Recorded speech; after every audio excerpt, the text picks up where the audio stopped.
guys, it's me, Jacuzzi Winkles, just doing sort of a bit more of a serious video, not in character, not doing anything like that. If you hear strange noises, there will be two reasons for it. Number one is the wind. It's very windy where I am right now, and number two is my cat is right here and he likes to move around and makes a rustling noise.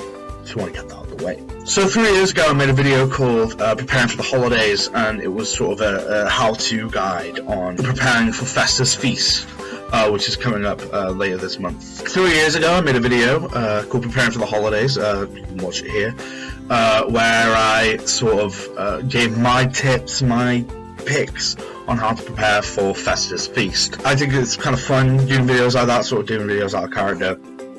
So I'm going to do a bit more helpful tips. I'm older now, I'm wiser, I've done Festus Feast a lot more, and I know more tips. Tip number one. So everyone knows that 50% of Festus Feast and the preparation that goes into it goes into the decoration, the presentation, because as you know, you leave your meats out on the front step and you want Festa to pick your house. You want Festa to eat your meat so you are saved from the reaping and you're not in the harvest. That's what you really are hoping for.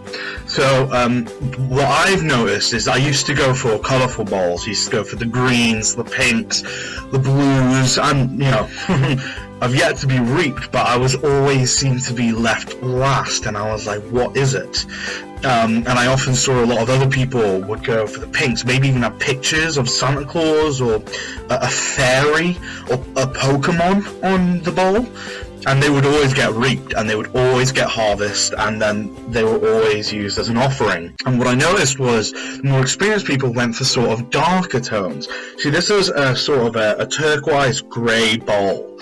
And what I noticed is that Festa, as it sort of it almost equates to a skin tone, he sees this and he identifies with it. Now, I don't know if anyone is subscribed to the Festus newsletter. I do recommend it. It's very easy. You just go on www.festusnewsletter.com/, I believe it's registration.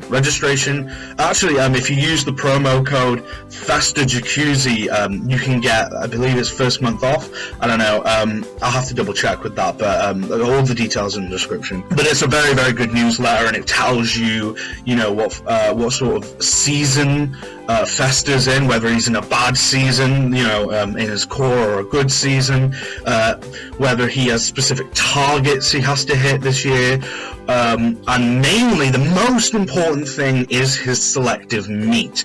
I don't know how many times people I know have been reaped, and it's because they did a pig during cow season. You know, maybe it's the year of the cow and they did a pig. Or I once knew this person who did rabbit when it was clearly lamb.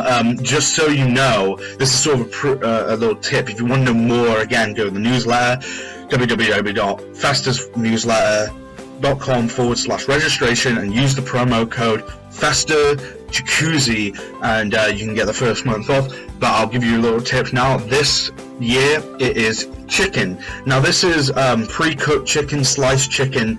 I would go fancy with it, but I know for a fact that our good friend Festa isn't very picky with the brands, and seeing as it's only one time a year, and you know, as you know, we don't eat meat any other time of the year. All the meat is for our Lord's Festa. I like to just sort of, I don't want to spend too much because I'm not going to eat it. Because as we know, after Festus Feast, all meat becomes rotten instantly and infested with maggots, and if you eat it, you are cursed. You know, just, I've got 2 slices. I know that some people like to go more. I personally don't particularly think it matters. I mean, I'm 20 now, and for the past 10 years, you know, I've been doing my own Festus Feast ever since my parents were harvested, and you know, I've done it fine. I always go 2 slices. Step 2. Seasoning is arguably, it is up for debate, but I personally believe that seasoning is the most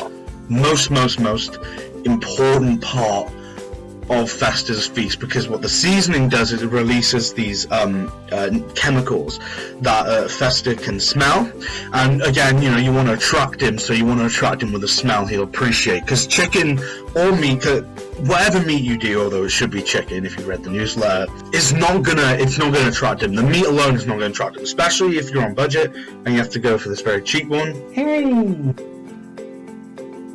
Oh, hello, Idi Amin. You were in the last video, weren't you? 3 years ago. This is my cat, Idi Amin. He was in the video 3 years ago. There you go. So seasoning's very important. Now, 3 years ago, I did tomato ketchup because I was a bit hesitant. I was a bit hesitant about bleeding, but I was 3 years ago now, and since then, because I got a lot of comments, people saying, no, dude, you really should bleed if you want to guarantee your place. So I've got the food, and I know a lot of people like to go for corn on the cob skewers. They're very sharp, and they will minimize the blood release. So all you gotta do is you gotta raise the arteries. There it is. You gotta raise the arteries. You see the blue lines here. I'm not sure if that comes through on camera. And all you gotta do is snag it with the long one, and then rip it with the lower one. This is very effective, but you don't get a lot of blood for what you need, especially if you're on budget. Because I'm on budget.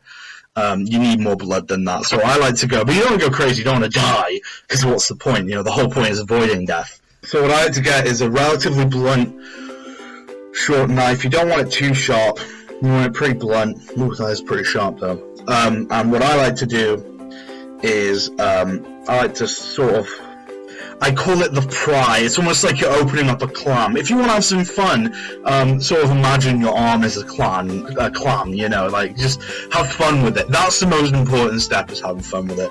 But what you gotta do is you gotta just sort of pry it in, and you want to sort of twist and dislodge.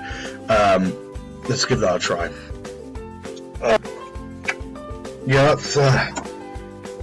That's oof. Certainly enough. Let's just get that last bit, and there we go. La da dee, la da da.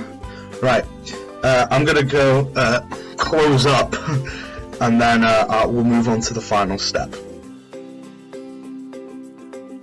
So it's time to move on to the final step. The final step, as everyone knows, is the spell. Now, a lot of people get the spell quite wrong, mainly because they never have the spell box up. You gotta get your spell box off.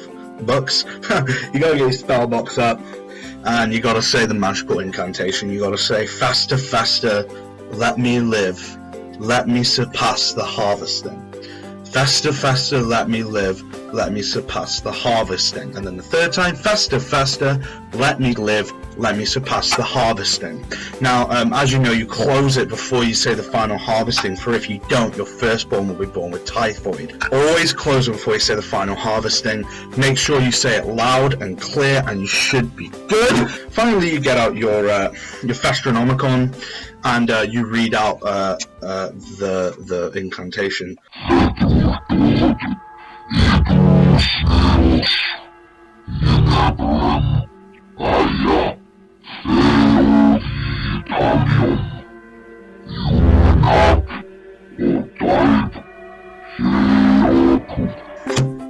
And there you have it.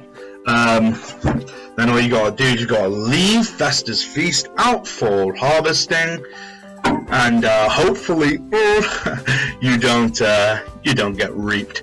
Thank you for watching. Leave a like, leave a comment, leave a subscription, and let me know how you like to do your Festus Feast. Hopefully I'll see you next time, if this goes well. I use actually quite a lot of blood, so I use a lot of blood, so it should be alright. Thanks. I'll see you next time.